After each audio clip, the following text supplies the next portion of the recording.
Gear up for Sports Talk on the South Carolina Radio Network. It's your final word on sports all across the state.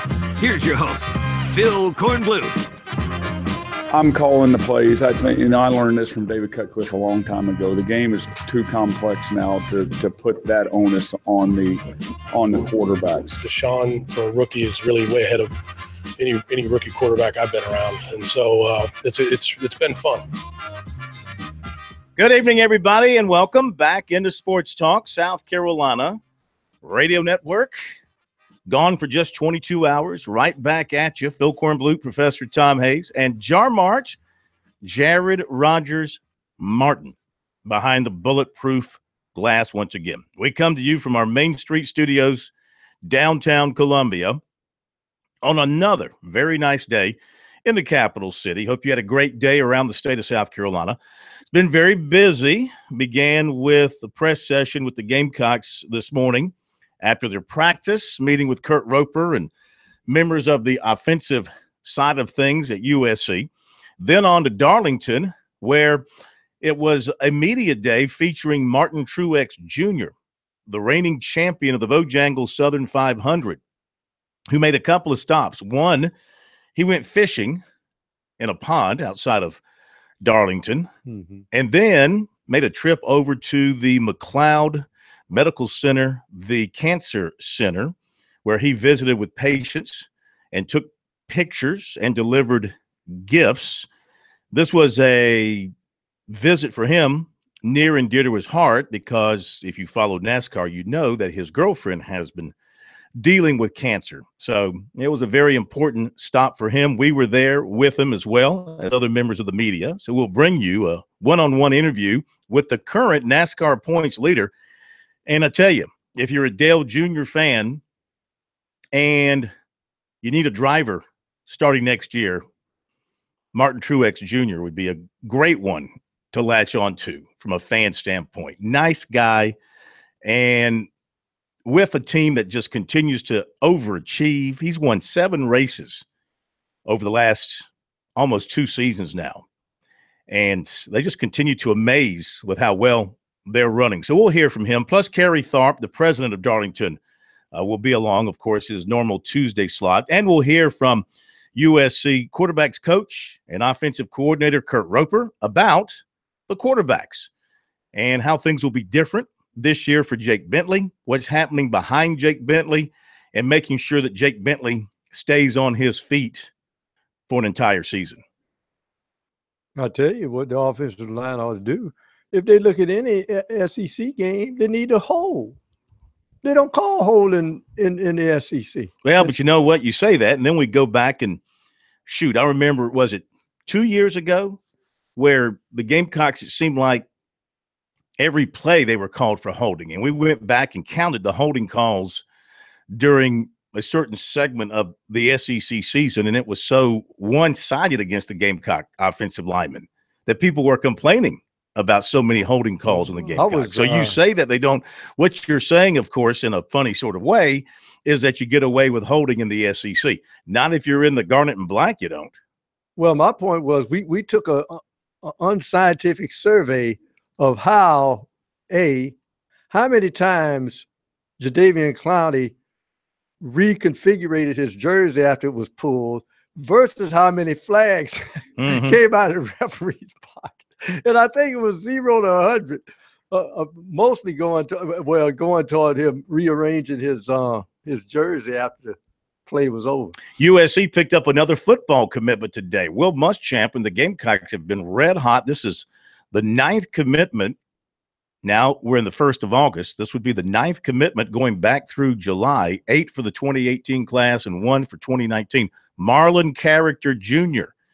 Name should sound familiar to you because he was a Gamecock commitment back in high school before Will Muschamp and Travaris Robinson, working at Auburn, convinced him to flip to Auburn. He goes to Auburn. They leave for South Carolina. He redshirts at Auburn.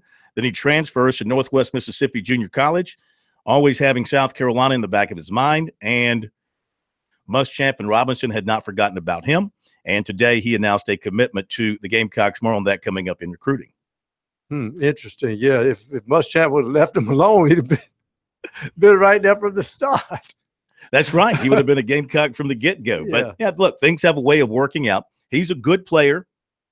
He was a good player coming out of high school. He was heavily recruited coming out of Grady High School in downtown Atlanta. And so that's a good pickup for the Gamecocks, who now have 18 commitments. They have 3 in their secondary. And I tell you what, the recruiting effort by Muschamp and the staff continue to be very, very strong. And so here we go into year number 2. And my question to Gamecock fans tonight, as we talk about that and other things, 800-956-7266.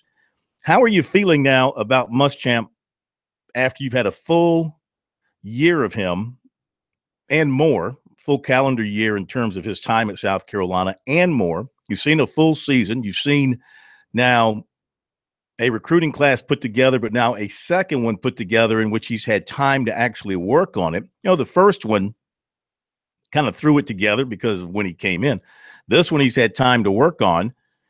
So how are you feeling about your confidence level in Muschamp elevating the Gamecock program to regular championship status, making the Gamecocks a regular contender in the SEC East, a program that will consistently win 9 and 10 games over the next 10 years or so? Because I expect, with the success I expect that Muschamp will have, I expect his tenure to be long at South Carolina.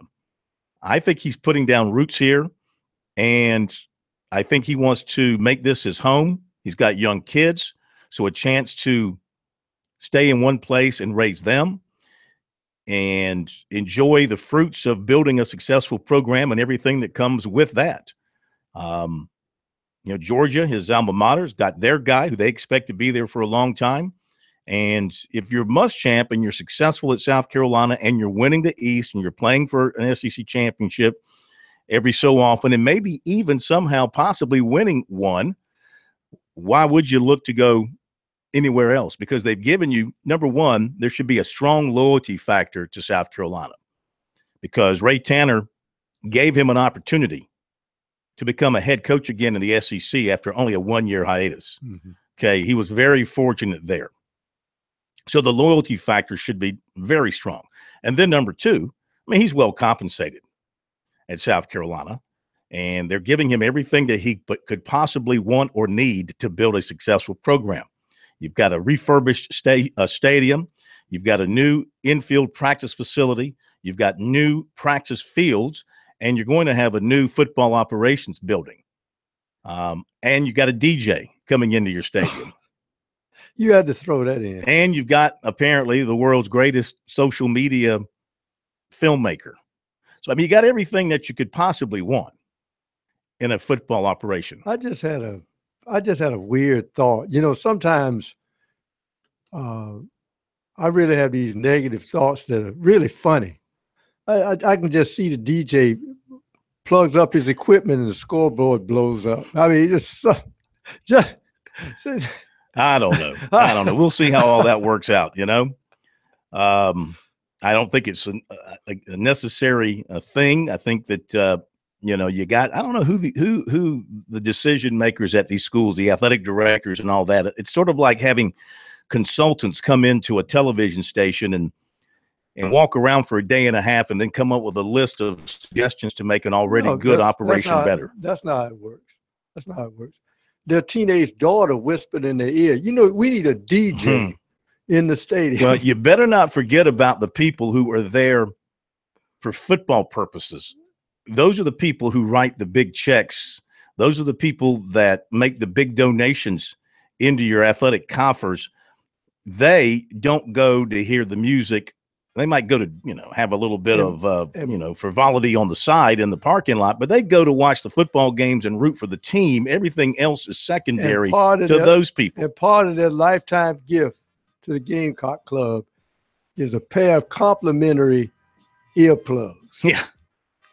Well, we'll see how all that works out. 800-956-7266 is our phone number. Lines are wide open for you on this Tuesday edition of Sports Talk. We'll be right back.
Phone number on Sports Talk 800-956-7266. Our email talkback@sportstalksc.com.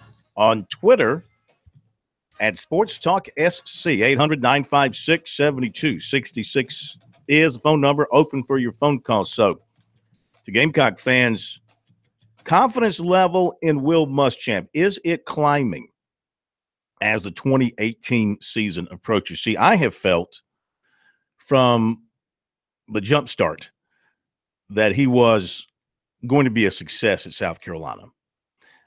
I felt that he had the right mindset, the right approach to the job, and that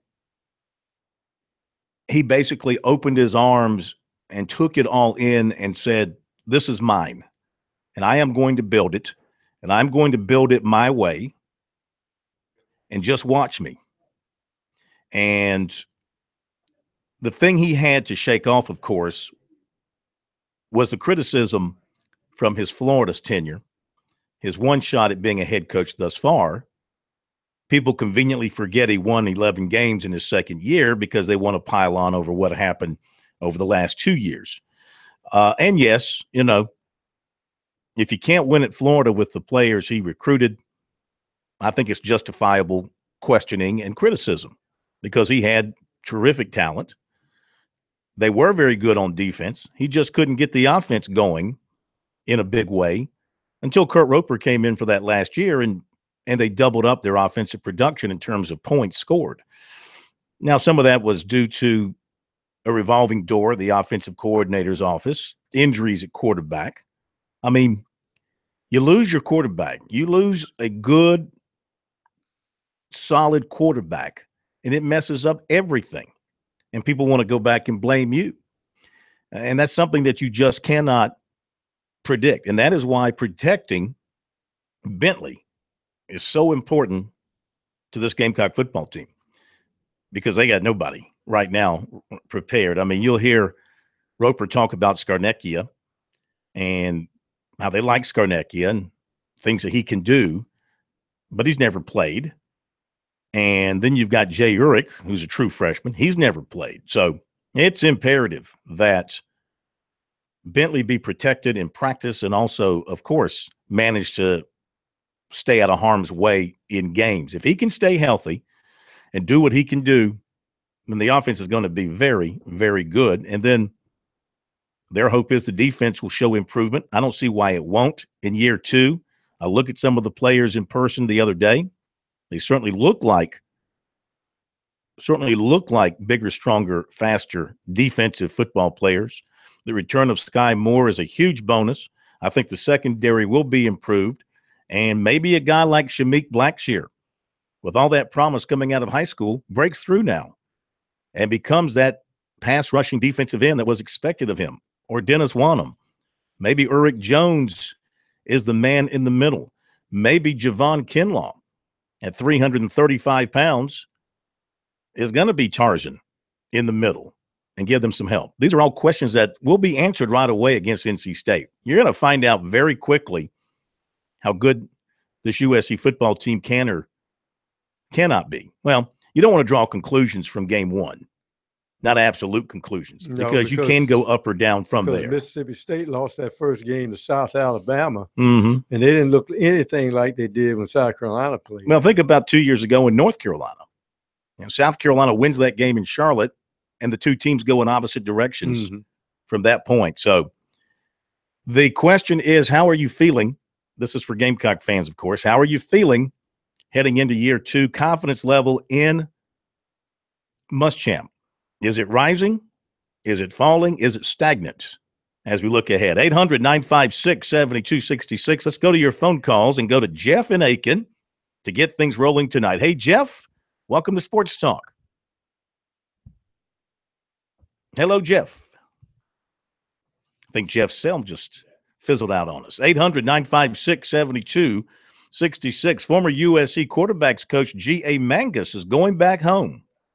Well, not to the Atlanta area, going back to where he was once Was Kutztown where he was a head coach, or was it a no? It was coach in that conference. But I don't think it's Kutztown. Kutztown University in Pennsylvania. He's going back there.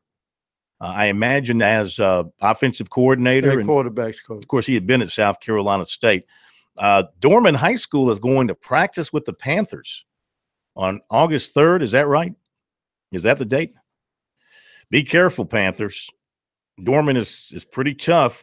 You don't want to be a member of the Cavaliers who gets in there and clips up Cam Newton and sprains his ankle or something like that. That would not go over well. All right, let's try it again. Back to the phones. And it's who? Justin in Aiken. Hello, Justin. Welcome in.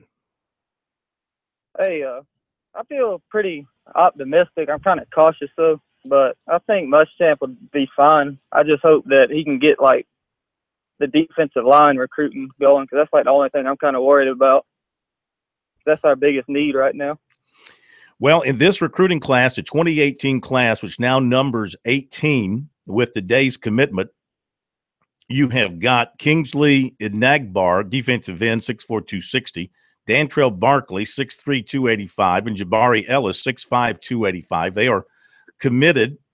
That's 3 defensive linemen coming in the future. And the possibility of adding another or 2 down the road still exists. So they are addressing that. And the incoming freshmen, that class has got some defensive linemen who can help out interiorly or on the defensive end spot as well. So they're trying to build up their numbers there. Time will tell just how good the players are and how quickly they can be developed. Right. I've been listening to y'all for a long time. Thanks for answering my call. Anytime. Pleasure having you. Never be afraid to call. And, of course, it's not only the defensive linemen, but the depth. Because people ask, these teams look like they got tremendous defensive linemen. Well, and those guys play so well in the fourth quarter. Yeah, because they've been sitting a lot of plays because they put in the second and third teamers and they get rest. So the build a defensive line is not only the starters. You got to have some quality depth coming off that bench to help you out through 4 quarters. You look at some of the younger defensive linemen in the class. I mean, Anthony Thompson, I think they are expecting him to step it up a little bit this year as a redshirt freshman and play some in that defensive line. And then you've got in the incoming freshman class, of course, MJ Webb having enrolled at midterm. I think he's going to see some snaps. Aaron Sterling, Brad Johnson, those 3 guys all listed as defensive ends, I would think would get a chance to help out. Johnson in particular, coming out of high school up at Pendleton, known for his pass rushing abilities. So if he displays those kind of skills, they got to get him on the field and see if he can help put that pressure up the field. 800-956-7266. Let's go to Cockett here in Columbia. I don't know why he wants to call himself Speedy. Nobody I know knows him as Speedy. Well, it's Speedy, and it's always will be Speedy. And about 90% of the people in the state does know Speedy. Well, why'd you start calling yourself Cockett? Well, I know somebody else gave me that. The Pastor Payne gave me that name. That's what he gave me way back when he was a talk. When he had his own show. Now he's on Fox News. He's on CNN News because he don't answer calls, return calls. But you're not big enough to get a call back from him. It's all good, man. When I get rich, I'm gonna treat everybody equal, just like the way God treat everybody. Good idea. Treat everybody equal. I ain't gonna think I'm better or above nobody. One thing I know we all got in common: when we leave, we're all gonna go 6 feet under. So I respect every mankind. Some might go deeper. Some might go more than 6 feet. Huh? But let me say this. I'm not really high. My expectations with Will Muschamp. I'm gonna call him a chump until he wins an SEC title. Okay, and only one person maybe I did agree with me, and that probably be Hollywood. Hollywood. Who's Hollywood? Or is he referring to the Hollywood? I think Muschamp's done a good job and will continue to do well. We'll talk more about that in a moment.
It's Sports Talk here on a Tuesday night from downtown Columbia. Phil Kornbluth, Professor Tom Hayes, Jar March, Jared Rogers Martin, 800-956-7266. Couple lines have opened up if you want to join us on the program, talking about Will Muschamp and your level of confidence now as year number 2 under Muschamp approaches for the Gamecocks. Climbing, dropping, or staying about the same?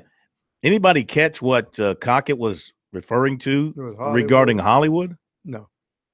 Jarmart, did he explain to you when you hung up on him what he was talking about there?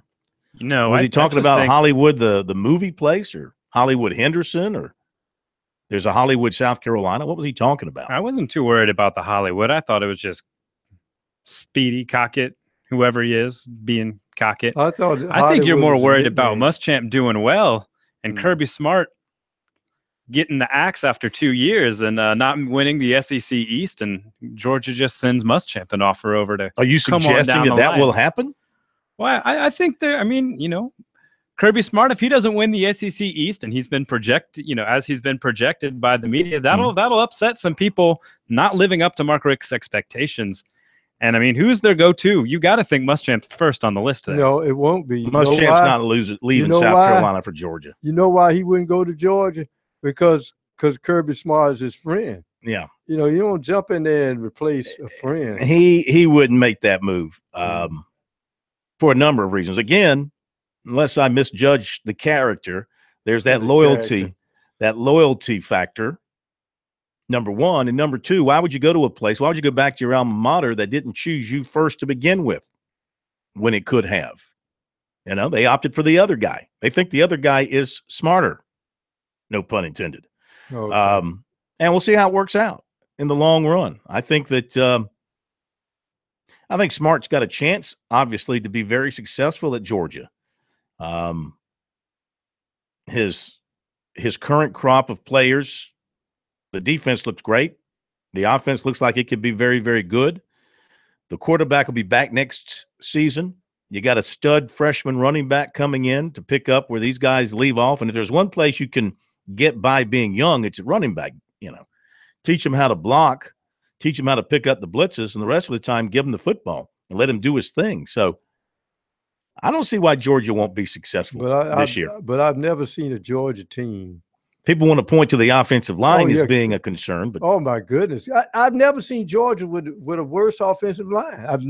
I was shocked, and I think it had something to do with depth also. I think they got caught depth-wise, but I think it's the specter of Mark Richt that is hanging over Georgia. When you get rid of a good coach, ask Tennessee about getting rid of a coach that's been good, and then that specter kind of haunts you. Sitting there. Absolutely, it does. All right, 800-956-7266 is the phone number. Let's go to Wes in Florence for our next phone call. Wes, welcome into Sports Talk. How are you? I'm good. I'm glad you got to join us at the hospital in McLeod today. Oh, hey, yeah. It was great. Well, I say it was great. I mean, it's never great to go to a hospital. It's never great to have to look at folks going through chemotherapy treatment and all that kind of stuff. I mean, I was very sad going through there following Martin Truex Jr. It's very sad. However, that is a unbelievable hospital facility for cancer treatment, from what I could tell. Gosh, what a facility! Phenomenal. Yeah. We do stuff in there all the time over here. It's a nice place. Everybody's really nice. If you have any issues with that, that's where you need to go. So it's a really cool place to go. Well, two things. One, speaking of Georgia, if they get off to a bad start, let's say they go 6-6, 7-5 this year, do you think there's a chance that maybe the running back from Scotland County decides, you know what, I don't want to go here, since it came down basically between Clemson and Georgia? Do you think he would flip, or do you think he'd stay in there because they've told him he's going to be the next Herschel Walker? That's basically why he went. Well, the one time I was able to check on the kid through his coach, the one thing he pointed out to me was that this is a no-nonsense kid with high character. And when he makes a commitment, that's it. Now, a coaching staff change and all that kind of stuff, of course, everybody can rethink things after that. And who knows? Who knows what's going to happen? But, I mean, I can't see Georgia winning 6 games. I mean, they're going to beat Appalachian State. They're going to go up to Notre Dame, which is not – Notre Dame is no great shakes. They'll probably go up there and beat Notre Dame. Then they'll beat Samford. Then they'll beat Mississippi State. Then they'll beat Tennessee. Then they'll beat Vanderbilt. Then they'll beat Missouri. I see no reason Georgia is not undefeated going to Jacksonville. None whatsoever. Wow. They should be undefeated going to Jacksonville. And that's a toss-up. And then they get the Gamecocks.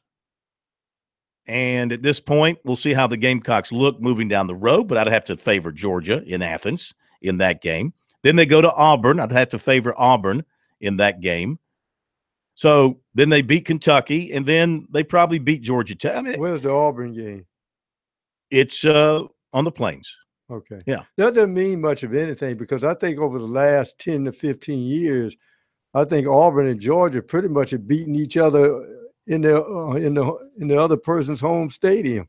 Well, I mean, there's just, again, there's nothing in their schedule there that would say to me, boy, this is going to be a bad year for Georgia. Could they lose at Notre Dame? Certainly. I mean, Notre Dame at home. Just don't look at touchdown Jesus. Don't look over there on that wall. Well, you know, they're from Georgia, so they probably think that's some kind of I don't know. I don't want to make fun of touchdown Jesus, so I won't say what Georgia people will think that is. But again, there's nothing on the schedule that should scare Georgia as I look up and down, except for Florida and Auburn. There's nothing else on the schedule that should really scare them if they're coached as well as they're supposed to be, and if the players are as good as they're supposed to be. I mean, Jarmar, you're the resident Bulldog. Unfortunately, why we hired you, is still beyond me because of that. To me, the fact that you are a Georgia grad is a negating. That should have been immediate. Take the resume and throw it in the garbage. But that's just me. Man. Yeah, well, it was just a much more pristine garbage than you guys are used to up here. Much more pristine garbage.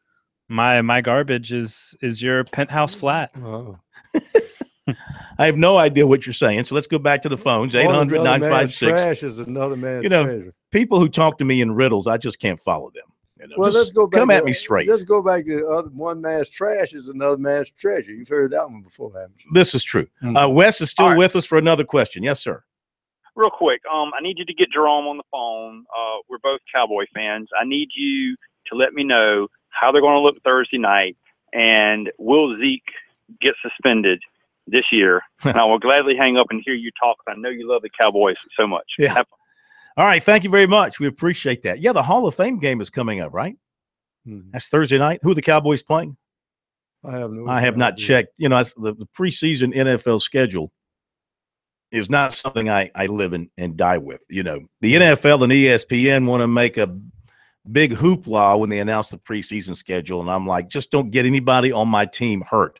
They're playing the Cardinals in the Hall of Fame game, and it makes sense. The Cowboys are there because Jerry Jones is going into the Hall of Fame, and so certainly they want to have a bunch of Cowboy fans there to celebrate that and also support their team. That's how they do it. I think the Packers played. Not mistaken, I think the Packers were to play in the Hall of Fame game the year that Favre went in. Didn't they have a big thunderstorm that washed it out? Why am I thinking that game got washed out? Lightning, thunderstorm washed it out. So anyway, the Cowboys, Ezekiel Elliott, it certainly seems like he's a little bit out of control now. And they could have another problem child on their hands if they're not careful in Dallas. And is he going to be suspended at some point in time this season?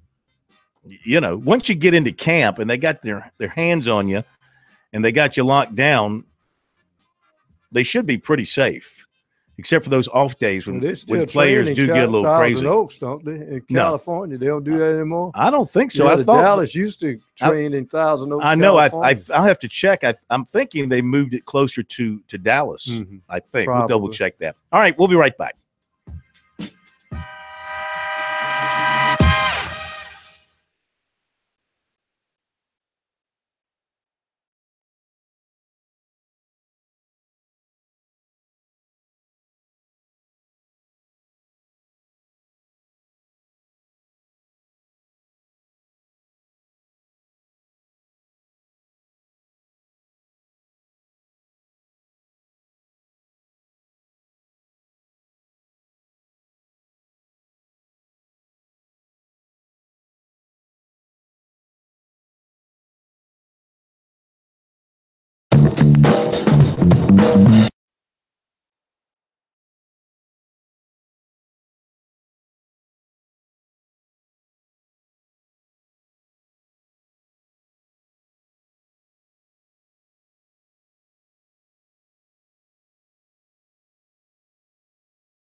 Welcome back in Sports Talk, South Carolina Radio Network, 800-956-7266. We come to you from downtown Columbia. Your final word in sports each and every night here in the Palmetto State. Your most informed, your most intelligent, and when I'm talking, without question, your most debonair sports. Debonair is a new characteristic I just initiated tonight. 800-956-7266 is the number. If you'd like to join us talking about Will Muschamp moving forward with the Gamecocks, your confidence level growing, decreasing, or staying about the same. You just want to see what year two looks like. You know, in year two at Florida, they went from so-so in year one to big in year two. Then things dropped off in year three, and in year four, he ended up, of course, he lost to the Gamecocks. Now, refresh me here. When they lost to South Carolina on that Saturday, South Carolina blocked, I think, 2 or 3 kicks. Yeah, in a particularly ugly game. Did he resign the next day? Did he resign while the season was still? I think he was let go that Monday, or or he was, or he stepped down that Monday. Yeah. Or whatever. Yeah. Yeah. So we'll see what happens here going into year number 2. And but I will say this, Corn. The interesting thing is the day that everybody was talking about, what is Ray Tanner doing? A lot of times you'll find that, you don't get what you want, but you get what you need. And I've been watching football for a long time, and I have never seen a guy come in to a situation like South Carolina was and put together a staff as quality and as quickly as he did it. That's the first thing. If you're a fan, I know you don't worry about those things. You're just looking at the scoreboard and whether they win or lose. But you got to show some organization early. And he's shown early that he's got great organizational skills to put together that staff as quickly as he did. Well, the man who has he has put the offense in the hands of Kurt Roper, who is going to get a chance this year to show what he can do as a play caller and as an offensive coordinator with a quarterback and a full complement of offensive weapons. And visiting with him today after practice, he made it clear that Muschamp is the head coach and some things are run through him, but the play calling starts with Roper. I'm calling the plays. I think, I learned this from David Cutcliffe a long time ago. The game is too complex now to put that onus on the quarterback. So what you do is help him with parameters. Now you will either or plays, run, pass, run.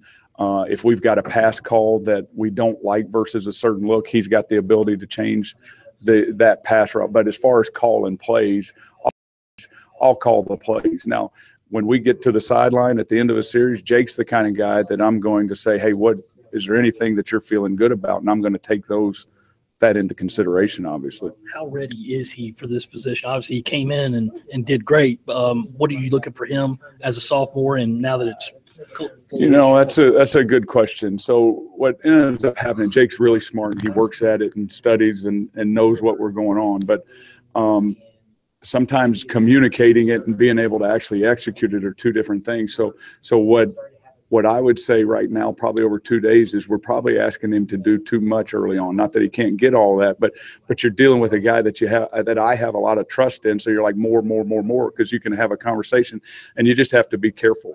Jake said not too long ago that some of the sacks, maybe a lot of the sacks, are on him last year, and he's working to improve in that area. What can he do to, help the offensive line keep the sacks to a minimum? Right. With every protection, there's inherent problems with them. And the first thing the quarterback has to know is what the inherent problem is. And so I think his understanding of that is good.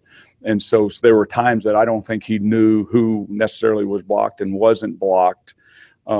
And I think he's got full grasp of that now. And I think he's doing a good job of manipulating our protections based on pressures that he can see and things like that. So that's really what it gets down to is nothing's perfect in football, right? You got 40 seconds to get a play called, to get a play communicated, and then get up on the line. So you don't have all the time in the world as a quarterback. You got to function fast. So you have to have mechanisms in your offense, in your passing game, that if it isn't perfect, what are our answers? And Jake didn't always have that answer last year. And so we're getting better. So you have to protect a guy like that. That's what you're getting at. How much do you allow him to do, or do you have to protect him, and instead of having 5 route runners, you might have 3 route runners, and it changes everything. How about your backup situation at quarterback? What's going on? So I thought Mike had a good spring. Mike can throw the ball. He's cut from the same mold as Jake in the sense that he's going to be a pocket passer.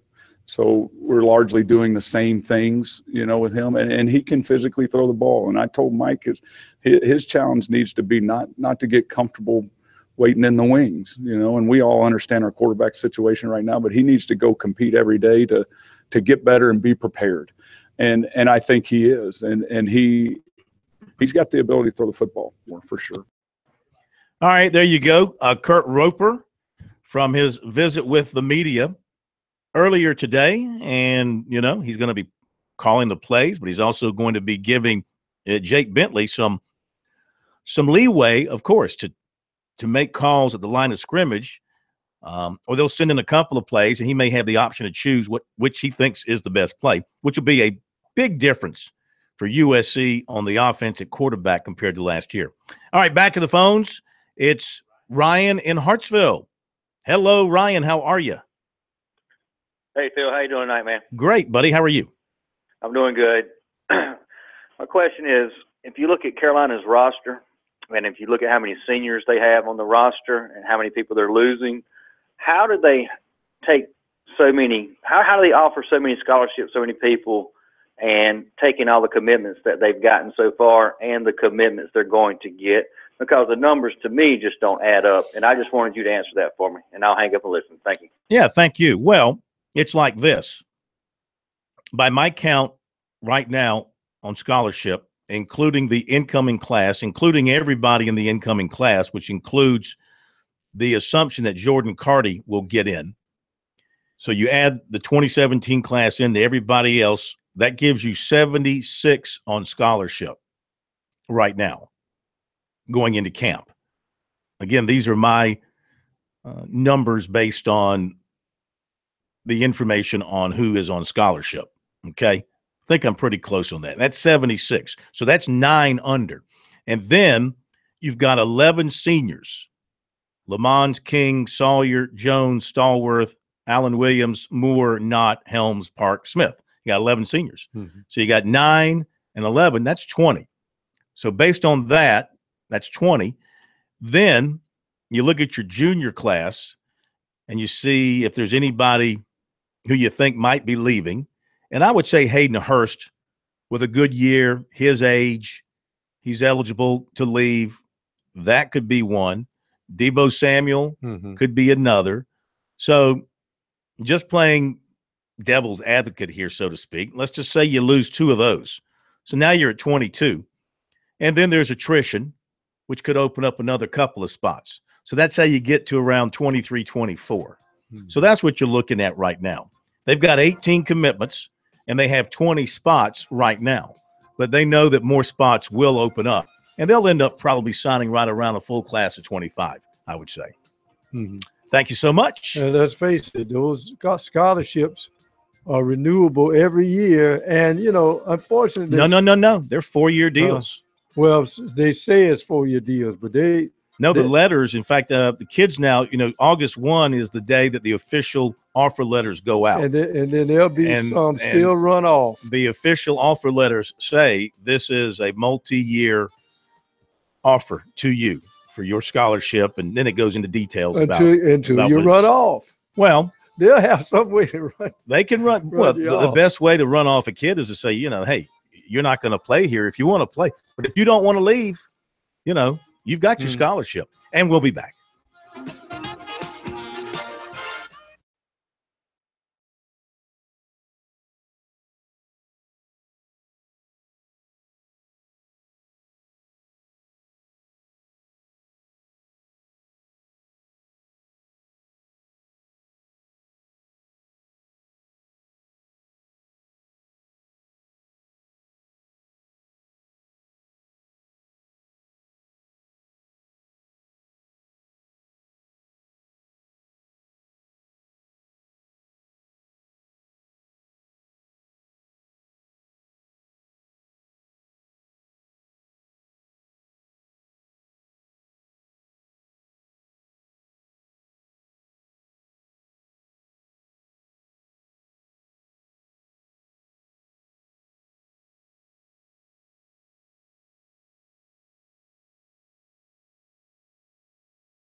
turning strange on us here. All right, let me know when you're ready. All right, here we go in 3, 2, 1.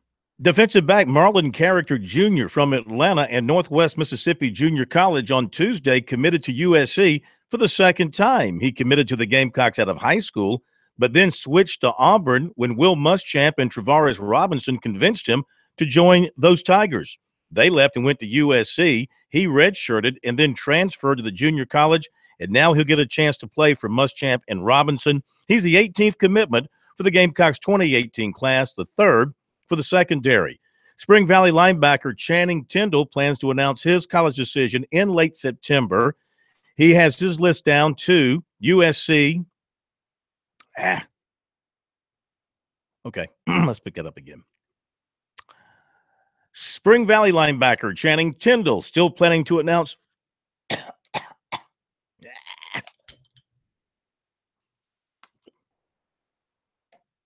Pick it up. 3, 2, 1. Spring Valley linebacker Channing Tindall still planning to announce his college decision in late September and still favoring USC at this point. Florida, Florida State, Georgia, Notre Dame, and Auburn, the other ones on his lists. Offensive lineman Damian Lewis of Northwest Mississippi Junior College remains in touch with USC. He also hears from Ole Miss, Southern Miss, Memphis, Kentucky, and others. Phil Kornbluth, South Carolina Radio Network Sports. Why do I feel like we are just being besieged with basketball? It's because what everyone cares about now. Really? Yeah. You think basketball is the hot sport? I think basketball, since the lockout, has been overtaking football. I think football hit its peak. Basketball. They look like Jared Sullinger. Hey, that was Jared Sullinger. Spring Valley linebacker Chan to announce his. What is this? This is the, he has his list down to Spring Valley linebacker Channing Tindall still planning to announce commitment. Spring Valley linebacker Channing Tindall still planning. Defensive back Marlon Carricker Jr. from Atlanta division in late September and still favoring USC at this point. Remains in touch with USC. He also hears from Ole Miss, Southern Miss, Memphis, Kentucky, and others. Phil Kornbluth, South Carolina. Offensive lineman Damian Lewis of Northwest Mississippi. Phil Kornbluth, South Carolina Radio Network Sports.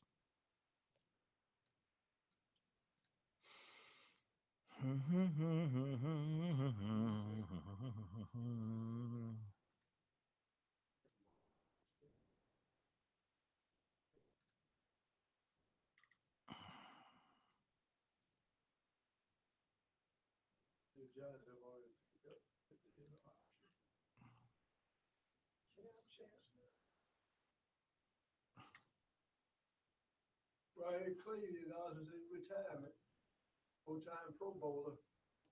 All right, so for now, that early enrollees who do not sign letters of intent count against the 25 max to oversign. Running back who pays both count against the numbers in this class, bringing the total number to 25. That's the 2017 class.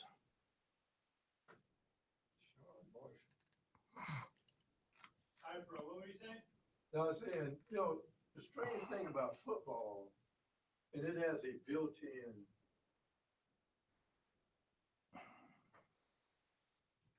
fan building, because it's the only sport professional that most of their games are played and most interest build, but people are mostly trapped indoors. It becomes fall in the winter. Baseball, we're going out to the beach, we're doing this, we're doing that. Basketball is similar the same way till it gets into January. But then football is still going to the Super Bowl. It's not played in February. And people like violence. Anyway. Don't stop now. More sports talk is on its way. Listen to the final word in sports all across the state with your host, Phil Kornbluth.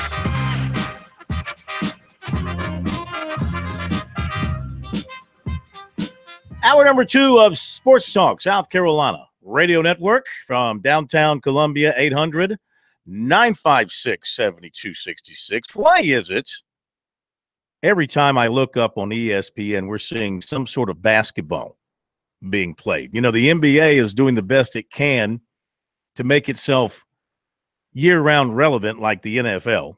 NFL's done a great job of spreading itself out beyond the end of the season and keeping you interested with the draft and all the workouts and the combine and all that kind of stuff, and then free agency. And now the NBA is doing the same thing. And now you got all these offshoot basketball things taking place. Now this is a 4-on-4. No, is this 4-on-4 or 5-on-5? Oh, this is 5-on-5. This is this the thing where they're playing for like a bunch of money? Former NBA guys, whatever, TBT, whatever that means. And then you've got, of course, the 3-on-3 league that I think Allen Iverson dissed it the other night. Mm-hmm. He's supposed to be a big part of that and didn't show up for a game. In Dallas. I mean, it's all television fodder. I get that, but my goodness, you know, too much of a good thing is too much. You need to get a break. I think a year-round sport, it's like golf. I mean, I love golf, but it never goes away. It's just like, you know, they finish up and then they start their new season in October. They finish up with the playoff deal, and then all of a sudden they're starting this new season. There's no break from it. That's why you got now you don't have to watch it. Remote, yeah, I know that. I know that, but come on, you know what I'm talking about. You need a break. Well, you know, the key thing is, let's face it,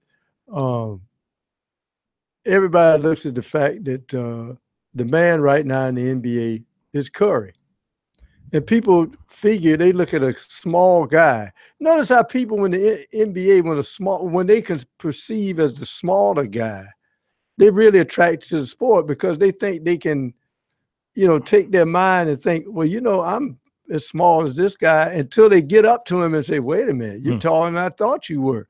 But yeah, I think they're hitting on that, the fact that Curry has made it so big. Say, well, the guy that's small, maybe I can make it, or I can see myself being there. I can't see myself being Shaq, but I can see myself being a Curry. All right, 800-956-7266 is our phone number. Lines are open if you'd like to join in on the program on this Tuesday night. Let's give you the recruiting report. Coming up, Kerry Tharp. We do a little NASCAR at the bottom of the hour, Kerry Tharp, and then our interview with Martin Truex Jr., who I had a chance to talk to today over at the McLeod Hospitals, the Cancer Center, after he made the rounds there. And what a nice guy. You know, just a super nice guy, like so many in NASCAR, willing to give of his time, willing to reach out to others. And I guarantee you, unless you are a diehard NASCAR fan, if you were walking down the street and Martin Truex Jr. walked past you and rubbed up against you, you wouldn't know him. He's just a, you know, average-looking guy. And he's not popular enough to where you would just know who that is unless you follow NASCAR. He's just, you know, an average guy. Not, I mean, you know, he looks athletic, but not overly athletic, if you know what I mean. So anyway, had a good time talking with him. We'll bring that to you. All right, to recruiting, and defensive back Marlon Carricker Jr. of Atlanta at Northwest Mississippi Junior College committed to USC this afternoon, announced it on Twitter. Second time he's committed to USC, and he says this will be the last time. Very excited, he said, to get to South Carolina. Has always had South Carolina in his mind when he left Auburn. And it was just a matter of time before he committed while he was at Northwest Mississippi Junior College. He is in Atlanta right now for a break. He met with his father and then called and notified the coaches. And they're excited to have him, thinks the future is bright, and he does too. Cornerback, he really likes the defensive system Muschamp and Robinson run, their aggressiveness, their passion for the game, not too complicated, thinks he can pick it up pretty easily. He'll graduate in December, enroll in January. He'll have 3 years to play 3, and he's the 18th commitment for the class and the 3rd in the secondary. Spring Valley linebacker Channing Tindall planning to announce his college decision in late September at this point. Of course, he's had a meteoric rise from a low-profile recruit with just mid-major offers to high-profile, and he's done it with his performance. You know, he has performed. He's gone to the combines. He's gone to the opening. From that standpoint, I mean, teams are going to find out about you anyway. Yeah, right. But the offer started coming in. USC was the first big offer to come in for him. Auburn, of course, came in. Florida State, Georgia, Notre Dame, Florida, along with USC. USC remains his favorite. He's made several visits to USC. He's got a good relationship with Muschamp and linebackers coach Coleman Hutzler. He thinks highly of the two of them. No future visits are planned at this point, and he's really focusing on his team, trying to win a championship, trying to win games at Spring Valley. He did say that the message he gets from USC and from Muschamp is, you know, come to South Carolina, do something first, help win a championship. That's the preferred route versus going somewhere where it's been done many, many times. You know, that is the message that he's getting from South Carolina, and it carries weight with him. And, of course, being the hometown school is important to him as well. I will tell you that future information for him may be hard to come by because he's really getting tired of the recruiting process and the probing media and all that kind of stuff. He's just trying to make his final firm decision, and right now plans to do that in late September. Last night, defensive end KJ Henry of Clemens, North Carolina. If you missed this last night, his final five: Clemson, USC, Georgia, Alabama, Virginia Tech. He'll take officials to those five. Offensive lineman Damian Lewis of Northwest Mississippi Junior College. He's still in touch with USC offensive line coach Eric Wolford. Heard from him over the weekend via text. He's not set dates for official visits. He said he plans to visit Kentucky and Ole Miss in September. He's already taken an official visit to USC, and he plans a return trip at some point. He said the schools he's hearing from the most: USC, Ole Miss, Southern Miss, Memphis, Kentucky, and others. And he plans to make his decision around the fourth week of the season. Clemson target defensive back Anthony Cook of Houston cut his list to a final three of LSU, Texas, and Ohio State. And before I retweeted that, after my experience with Asa Martin, I made sure it was a new tweet, one that was done last night and was fresh. Okay, so I didn't get any blowback from anybody. So Clemson out with him. Clemson did offer 2019 defensive end Brandon Smith of Mineral, Virginia. And in basketball, I think we mentioned this last night. I'll mention it again. Clemson offered 2020 6'4" Jalen Suggs of Minneapolis. There you go with recruiting for now. Of course, we'll have more for you through the evening and into tomorrow. Check it out on our website. And we thank you for going to our website. Our website set another viewing record for the month of July compared to last July. Continues to grow. We thank you for going there often and even participating with our poll question, leaving comments on the website. It's all good. SportsTalkSC.com on Twitter. Make sure you follow us on Twitter as well, because that's, you know, the norm is when you get some information, you put it on Twitter and then you write the story on the website. So you get it, little snippet of the story on Twitter. Make sure you follow us on Twitter at SportsTalkSC, and you'll get information from us there. All right, coming up in a little bit, Kerry Tharp from Darlington. A busy day for him as he had to chauffeur Martin Truex Jr. around the PD for a little bit. We'll hear from him, and you know, it's only 32 days to race day at Darlington. It is coming quickly. And then we'll hear from Martin Truex Jr. as well. And we got time for more calls. 800-956-7266. Will Muschamp, the question of the night. How are you feeling? Your confidence level in him heading into year number 2. We'll be back in a moment.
800-956-7266, our phone number here on Sports Talk. Sounds like Deshaun Watson is making a big early impression with the Houston Texans. Coach Bill O'Brien heard the outset of the show saying some really big things about him, and now some of the NFL talking heads are talking like he could be the starting quarterback with the Texans moving forward. Nobody should be surprised about that. If you paid attention to Deshaun Watson and his career at Clemson, you just see a guy who's a winner, and with all the tools to be a quarterback. Too many times people overthink things about players, and I have a feeling that those teams that passed on Watson at quarterback will regret it as the years progress, because Deshaun Watson has been a winner at every level of football, going back to Gainesville High, then at Clemson.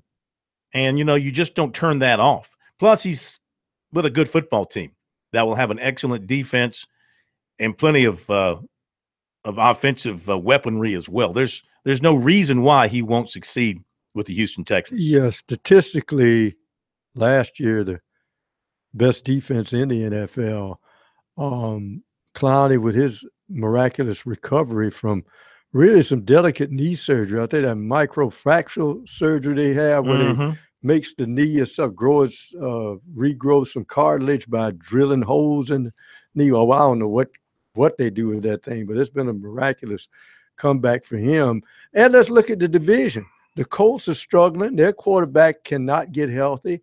Jacksonville's still struggling. Deshaun Watson comes in, they could dominate that division for a few years. I think you're right. In the AFC South. And there was a time not too long ago, Bill O'Brien appeared to be on shaky ground in Texas. Mm-hmm. People were calling for his head and all that kind of stuff. If they have solved their quarterback situation, he's got a chance to make them into a power in that division and win a lot of games in Houston. And, Bill McNair. Bill McNair? No, what Bob is it? McNair. Bob McNair. Yeah, same Bob as McNair. He's got the same name as the former governor. Yeah, Robert McNair, Bob McNair. Showed a lot of patience. In hanging in there with O'Brien, and it's probably going to pay off. I mean, he's obviously a tremendous football mind, going back to his days with the Patriots. Yeah, and can build an offense, can coach a quarterback. So that's going to pay off in a big way there in Houston. 800-956-7266 is our phone number. So you haven't offered up the opinion on Muschamp. I mean, in terms of how you view where he's headed going into year number 2. Well, I tell you. Do you agree with me that I see unbridled success ahead, or should it be more of a cautionary approach to what's ahead? I still take a cautionary approach, because you never know what's going to happen with injuries and that sort of thing, and people's lack of patience these days, because I think he still should be at Florida, quite frankly. But the key point, as I said before, everybody was looking for the next greatest thing. And when you bring a coach in who has a tremendous knowledge of the territory, the Southeastern Conference, knows people in the Southeastern Conference, has coached at multiple schools in the Southeastern Conference, and coached under Nick Saban, both in the NFL and in college at LSU, and had been at Auburn for 2 times, and then the head coach of Florida. He was the coach in waiting at Texas, and he got in here. And Corn, even you have to say that all the years you've been watching football, I've never seen a guy put together a staff that good that quickly. That shows you he was ready for whatever head coaching job he was going to get. He was going to get it, and brought in guys with a history of playing some and coaching inside the SEC. So he's put together a ready-made staff that knows the lay of the land. You didn't bring in a coaching staff who had to learn first where the Southeastern Conference was, where all the teams. They knew. They know it intimately well. And his aggressiveness, I don't think South Carolina has seen a head coach with still the relative youth and aggressiveness at recruiting. They've never had that at South Carolina. Yeah, from the head coach position, yes, absolutely. Yes. You know, you go back and you look at Florida and Muschamp 2011. His first year, they went 7-6, 3-5 in the East, and finished third. He won his first 4 games. Then he lost 4 in a row. And then he beat Vandy. He lost to South Carolina. He beat Furman, lost to Florida State, and then beat Ohio State in the bowl game. All right, that gave him some hope going into the next year. And then they won, or they tied for first in the East. They went 7-1, 11-2 overall, and they beat Florida State, beat South Carolina soundly, 44-11, beat Tennessee, lost to Georgia.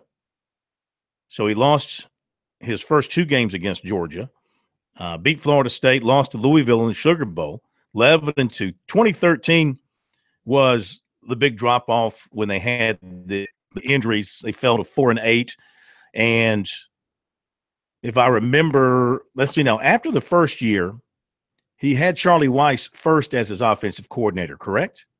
Wasn't that his first year? I want to say it was his second year when he got Weiss. I'm thinking it was his second year. Well, he went through offensive coordinators like 2 of them in his first 3 years, right? Yeah. Something like that, until he got Roper in the last year. So he goes 4-8, 3-5 in 2013 and had a long losing streak to end the season. Let's see, had a 7-game losing streak to end the season. Lost to South Carolina 19-14, lost to Georgia 23-20.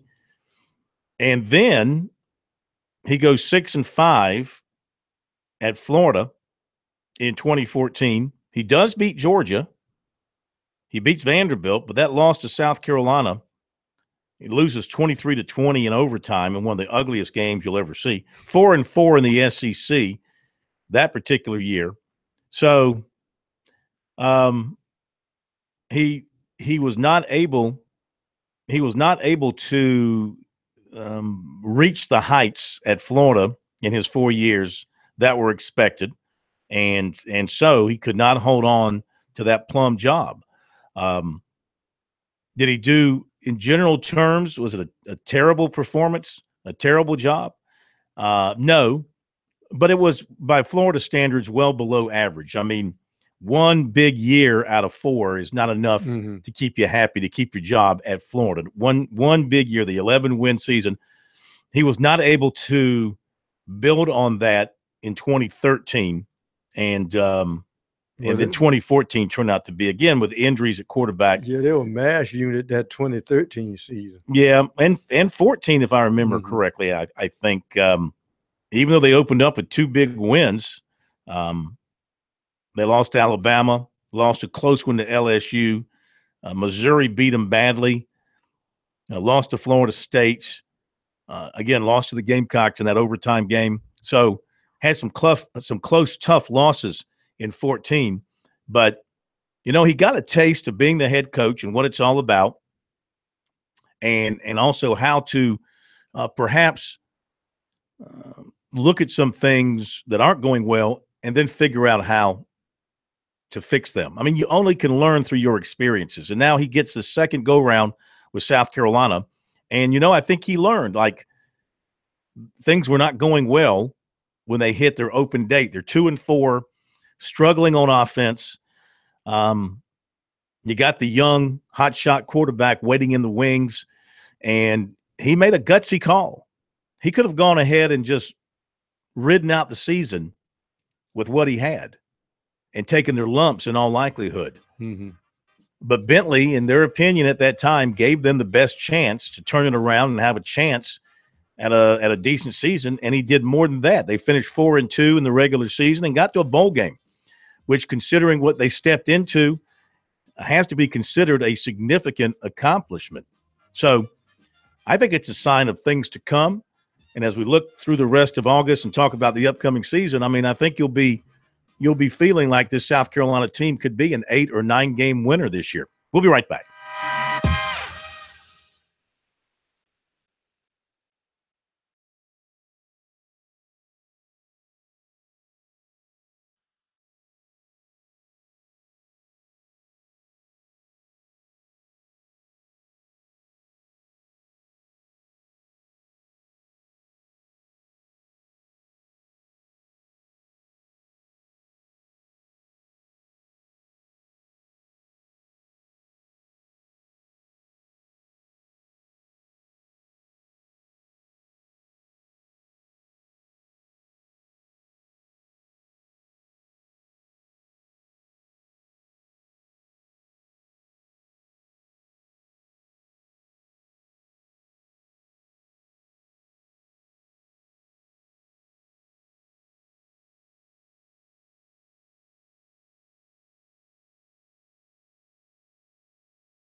Had the pleasure of driving into Darlington County today. Once again, we'll be going back, of course, in a month for the Bojangles Southern 500, but a busy, busy time. It was a media day, but it was also an opportunity for Martin Truex Jr. to, I'm sure, do a couple of things that he loves to do. One is fish, and the other is to visit with people, in this particular case, some patients over at McLeod's in the Cancer Center.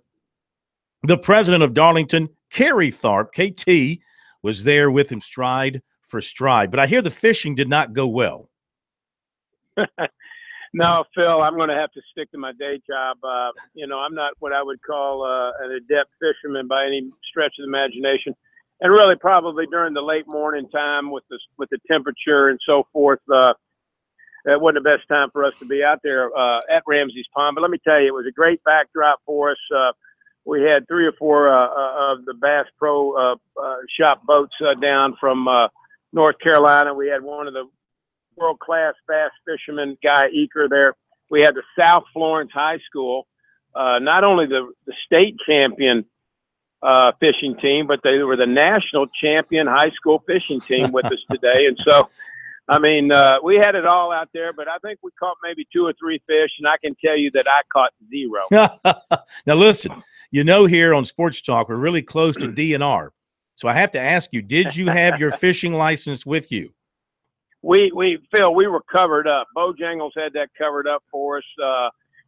We were totally covered up, but out there at Ramsey's Pond, it was kind of an iconic thing because that is the pond that, Mr. Brazenton had to build the racetrack around. And in order for us to be able to have the racetrack, we had to kind of build around that pond. And so we were out there today, and it was really kind of a cool deal. Yeah, the pond is a very big part of the Darlington history and tradition. But let me ask you this. Now, let's just say back in the day, back in the late 40s, when Mr. Brazenton was building this thing, what if Mr. Ramsey would have said, okay, you know what, let's just fill in the pond and go ahead and build your track? I mean, how big would the track have become? How much wider would the turns have been if he had been able to do that? Well, I think you can look back and say what if and so forth, but I'm glad that conversation never happened because I think it's given our racetrack the character that it has. It's more of an egg shape than a true oval, and we are not what you would call a typical oval racetrack. We've got some difference in each of our turns, and so that's a great question, though, because if that conversation had happened and that would have happened, then, maybe Darlington doesn't have the uniqueness that it has today. And so, I'm certainly glad that Mr. Sherman Ramsey, stuck to his guns and decided to keep that pond intact. And I know that Mr. Brazenton worked with them to make sure that the pond was kept intact. In fact, listening out there today, it was kind of interesting listening to Jim Ramsey, who's Sherman Ramsey's grandson. He said, back in the day, he said the term environmentalist really wasn't very popular. He said, but I'd have to say that my grandfather was probably one of those. Yeah, absolutely. Old minnow pond back there that he would not let them take over. Talking to Kerry Tharp, president of Darlington. Then you guys went to downtown Florence over to the McLeod Health Center for Cancer Treatment and Research, which is, my gosh, I said earlier, I'm not a very comfortable person in hospitals, and especially you walk into a cancer treatment center and your heart just goes out to the folks who are in there. But what a job Martin Truex Jr. did greeting the patients and mingling with some of them and the doctors and the nurses, and seemed like everybody just had as good a time as you can have in that kind of a setting. Well, Martin Truex Jr. is that is kind of near and dear to his heart. His girlfriend, longtime girlfriend Sherry Pollux, is involved with that situation right now with ovarian cancer, and so Martin, that's a very near and dear situation to him, and so we thought that would be an excellent opportunity for us to allow Martin to be himself and also, kind of spread a little goodwill around the community here in the PD and in Florence County over at that hospital, which, by the way, is a magnificent facility. And so we made a donation over there today in the name of Sherry Pollux and Martin Truex Jr., and he spent a lot of time with some patients over there. And it was interesting to see some of the patients, actually say, hey, I'm a big fan of yours, can't wait to see your race on Sunday, and those types of things. And so, I thought that was a great way to finish up this visit here today. Absolutely. And you were around him the whole time, of course, and you've known him for years and seen him come up through the ranks, and what a driver and what a team they have put together. But he just seems like a nice guy. I was telling people earlier, if you're a Dale Jr. fan, you're going to lose your guy after this season. You got to find somebody to adopt. Martin Truex Jr. would be a good one. Well, I agree with you, Phil. They both have juniors in their last name, so you can't go wrong there. That's right. Also, he used to drive for Dale Earnhardt Jr. when he came up through the Busch Series. And so, Martin is a down-to-earth, there's three things, that he says he likes to do. He likes to hunt, fish, and race. And so, that's right into the demo of our race fans. And I'm pulling for him to win the championship this year. I really am. I think right now, if you had to say who's the MVP of the race season, it would be him. And, it's just his personality, his demeanor, his, he just a very non-assuming race car driver that's very, very successful. And I think right now he has to be probably one of the favorites to win the championship. Talking with Kerry Tharp. All right, let's get to the business of the track stuff. And Kyle Busch wins the race on Sunday at Pocono. So what is that, 13 different drivers now who have won races, which means they're edging very closely to 16 different winners, which would lead to some interesting dynamics heading down the stretch toward the postseason. Well, most certainly would, Phil. In fact, the last 10 races, we've had 10 different winners. I mean, that's unheard of. Mm-hmm. And really, it's been 14 different winners, but the win that Joey Logano had early in the spring at Richmond is what they call encumbered because his car was illegal. Huh.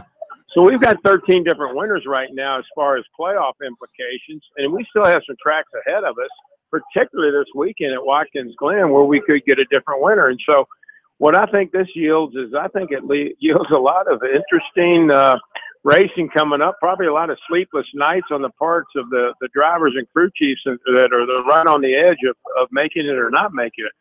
But I think it just goes to show you the competition in NASCAR right now, in my opinion, is probably as good as it's ever been. Yeah. I mean, you can get like we've noted, a different winner almost every time out, and, spreading it around, that is certainly a good thing. And you look back at Sunday, anything else kind of jump out at you in terms of the finish? Daniel Suarez Jr. had a top 10 finish. So did Eric Jones. And Jr., he finished 12th. Certainly, he's running out of time. That's the thing about Junior right now. He's definitely running out of time in terms of the postseason. Well, there's no question. I think Dale Earnhardt Jr., he definitely has to win a race, and I think his best chance comes up in 2 weeks when he goes to Michigan. I think that's probably his last best chance to win a race this season. But what stood out in my mind was really the call by crew chief Adam Stevens on the number 18 car. He waited a little bit longer there to pit and got fresh tires there and was able to pass some of those guys coming up through the stages of the race. So, Kyle Busch, you get that guy going and he can be a load. And so he's been on the cusp every single week. He's probably right now should have won 3 or 4 races already. So, right now it'll be interesting to see if he can carry over that momentum through the rest of the regular season. All right, KT, we appreciate it. Great seeing you today, and enjoy the rest of the week and Watkins Glen, and we'll talk to you next week. Thanks a lot, Phil. I appreciate it. Thank you, my friend. Kerry Tharp. And by the way, tickets are moving quickly at Darlington for the Labor Day weekend, the Bojangles Southern 500, but you can still get them, so give them a call or check them out online at darlingtonraceway.com. We'll be right back.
unfortunately, I've spent quite a bit of time in hospitals around this time.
Thanks again to Kerry Tharp from Darlington for being with us here tonight on Sports Talk. And as I've mentioned, I had a chance to catch up with Martin Truex Jr. after he finished his duties over at the hospital. And as KT mentioned, the visit was particularly near and dear to Truex's heart because his girlfriend has been battling cancer. So I brought that up to begin the interview and pointed out to him how special it must have been to him to spend some time with some cancer patients. And of course, he agreed with that. Unfortunately, I've spent quite a bit of time in hospitals around this type of environment, you know, my girlfriend going through cancer and all, but to see the hospital here, the community, how much they support it, the technology they have, the amount of money that is donated to help this place run is amazing. I'm very proud to be here today with folks from Darlington Speedway, and they made a donation in my name's honor, mine and Sherry's, to this hospital, which means a ton to us, and we're very grateful. So Sherry makes chemo boxes through her Sherry Strong Foundation. We were able to bring some of them here today and give them to some patients, and we're having 78 more sent over to help them here. But just come to see what they're doing and see if there's any way we could help in the future and work together. And looking forward to making a difference. Especially as visible as you are now as the points leader. A guy's having a great year. Your name is big in NASCAR circles now. To make this kind of appearance for the people, it's got to be big for them, and maybe particularly gratifying for you too, considering your position in your sport right now. Yeah, I think, for me, it's I kind of use it as a way to make bigger impact, when I do this type of thing.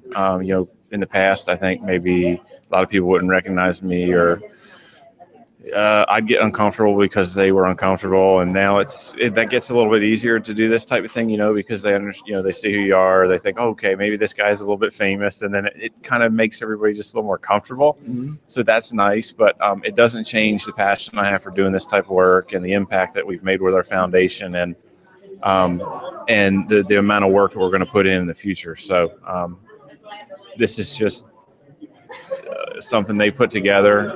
We're very, very proud to do it. And I'm hoping at some point in time that our foundation will be able to support many, many hospitals around the country and just try to spread the word and help get all the help out there we can for this nasty disease. That's fantastic. You've been in Darlington or the Florence area most of this day. And of course, Darlington's a track that you love because you've had success there. How excited are you about coming back for the Southern 500 in just a little more than a month? I'm super excited about it. It's one of my favorite tracks, without a doubt. I love coming here. Great fan base, and just the racetrack's so different than anywhere else we go. And it's one that's so challenging, too tough to tame. The Lady in Black, those nicknames are there for a reason. Mm-hmm. It's a mean old place. And just the history and the track itself. I mean, everything about this place, when I come here, it feels like a special weekend, a special race. And to be able to go to Victory Lane last year was a dream come true, and hopefully we'll be able to do it again this year. Absolutely. No reason not to think so, the way you guys have been running all year. I mean, why has it come together for your team in such a strong way this year to the point where 3 wins, you're leading the points race, you're going to be one of the favorites to win the championship at this point? Why has it all come together? It's just the last couple of years, we've been together 4 years now as a group and just continue to just get better and better and build on that success. And I feel like there's still room to grow, and we still haven't peaked yet, which is a good feeling. Playoffs are coming soon. I feel like we're hitting our stride, and it's just a lot of hard work by a lot of smart people. I feel like we just have all the right pieces right now to make everything work, and it's been such a blessing. It's been so much fun to work with these guys and be part of this team and have this success. But you never know when it could change. This sport's so difficult; it could change next weekend. So we're working hard to stay where we're at, and we're enjoying it at the same time. And we'll just have to see how far we can take it. But it's been awesome. What about Watkins Glen this weekend? How do you like that track? I love road courses, and felt like we had the shot to win Sonoma earlier in the year, that the other road course we go to, and was leading late and lost an engine. But looking forward to it. It's always fun to do something different. Road courses are different, so Watkins Glen has been a good track for us over the years. Real close to, I felt like having a shot at winning last year, and hopefully this year we'll get it done. All right, Martin Truex Jr., what a good guy, and a good thing he did today by coming into Darlington, hanging out with everybody, getting over to the hospital and spending time there. So wish him well moving forward. He's having a great year on that team that is housed out in Colorado, and they have just done some marvelous things so far this season. Yes, sir. Yeah, about to say, we could have talked to KT about this, didn't know about this.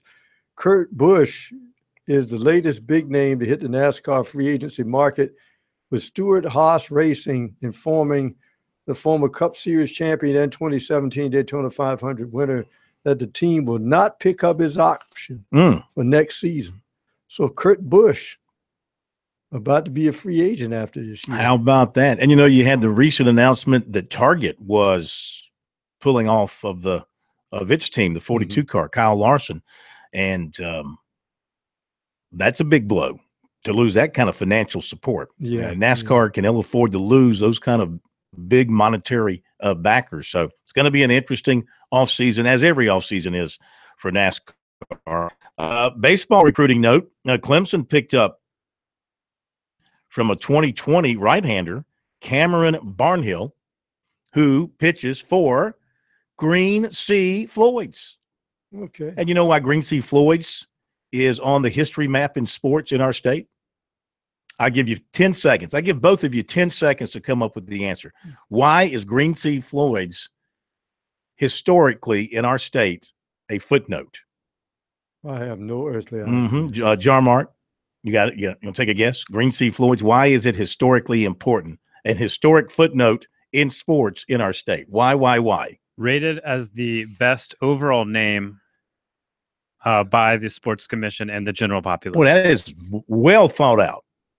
Of course, erroneous. The reason that Green Sea Floyds is a footnote in sports history in the state of South Carolina is in the spring of 1975 on a 2-1 pitch on the outside corner.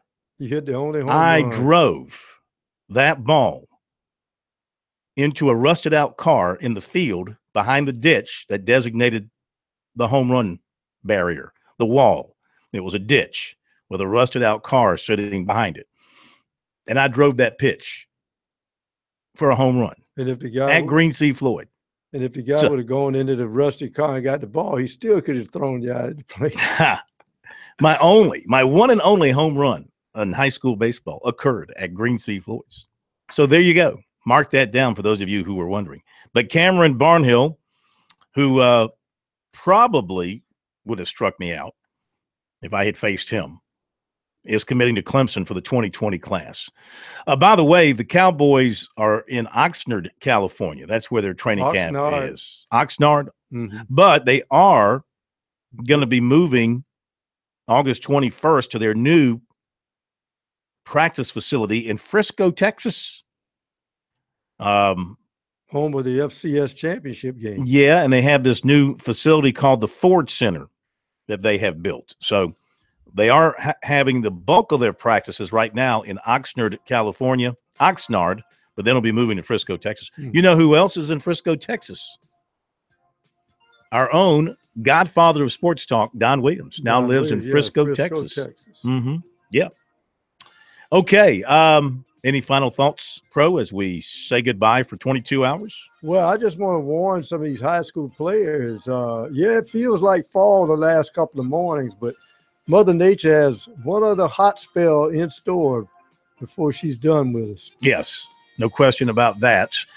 Tomorrow night on Sports Talk, we'll bring you the latest from over at USC as they continue with practice. Tiger fans, be patient. You're just 2 days away from the start of your practice, and we'll have all that covered for you as well here on Sports Talk. Plus, the other teams are getting at it too. Wofford opened up practice today as well. Have yourselves a great night. Get a lot of sleep, and we'll see you tomorrow.